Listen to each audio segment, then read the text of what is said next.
So, anxiety is something that all of us deal with.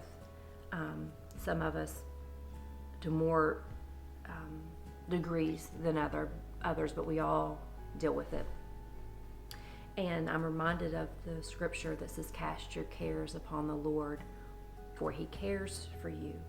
And it's a really easy scripture to roll off the tongue, kind of token thing to say. But in applications, when you're in the throes of the anxiety, it's really hard. And I'm also reminded of the scripture that the enemy is like a roaring lion, and he's searching to and fro, for whom he can devour.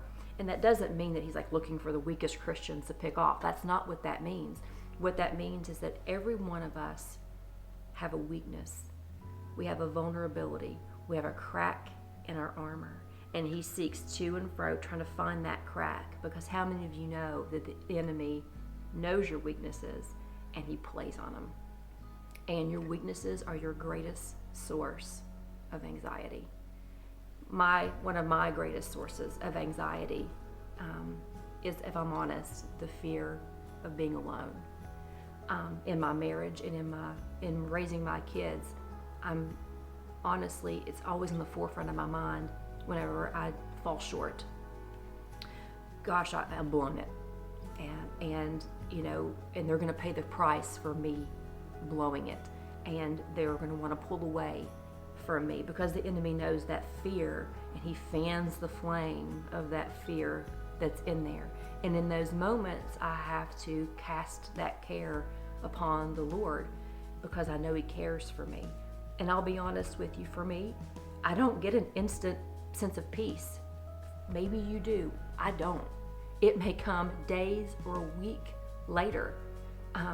It's that waiting room, as I call it, that I'm in, that where I've cast the care. I know he's going to come. I know he's going to take care of the situation. I just don't know when. And there'll be moments that my husband will just come up and he'll hug me, and I'll get that reassurance.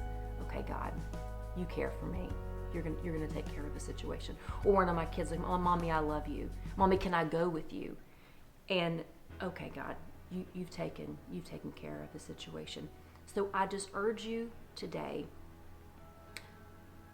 know your weaknesses because the enemy knows them, and know that he will use those weaknesses as weapons formed against you if you allow him.